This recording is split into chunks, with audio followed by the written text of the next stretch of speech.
সালটি ছিল 2018। ঘটনাটার দিন আমি আমার রুমে বসে বসে টিভি দেখতেছিলাম।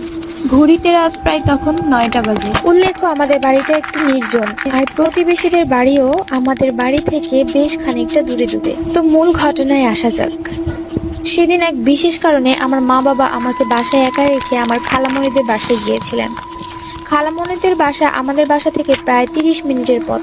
আমি সাধারণত ভূত প্রেতে বিশ্বাস করি না, তাই আমি বাসায় একাই ছিলাম। কোনো ভয় লাগেনি, কারণ রাতে তাদের ফিরে আসার কথা, মানে আমার মা বাবাদের ফিরে আসার কথা ছিল। টিভি দেখতে দেখতে মনে হলো আমার পাশের রুমের দরজা ধপ করে শব্দ করে খুলে গেল। আমি সোফা থেকে উঠে রুমটির কাছে গেলাম শব্দের উৎস খুঁজতে, কিন্তু ওখানে গিয়ে আমার মনে পড়লো যে ওই রুমের দরজাটা তো খোলাই থাকে। তাহলে দরজা খোলার শব্দ এলো কোথা থেকে? মনে মনে একটু ভয় পেলাম, কিন্তু পরক্ষণে নিজেকে সামলে আবার টিভি দেখতে চলে গেলাম। টিভি দেখতে দেখতে হঠাৎই জানালায় চোখ পড়লো। জানালাটি কাচের হওয়াতে বাহিরের সবকিছু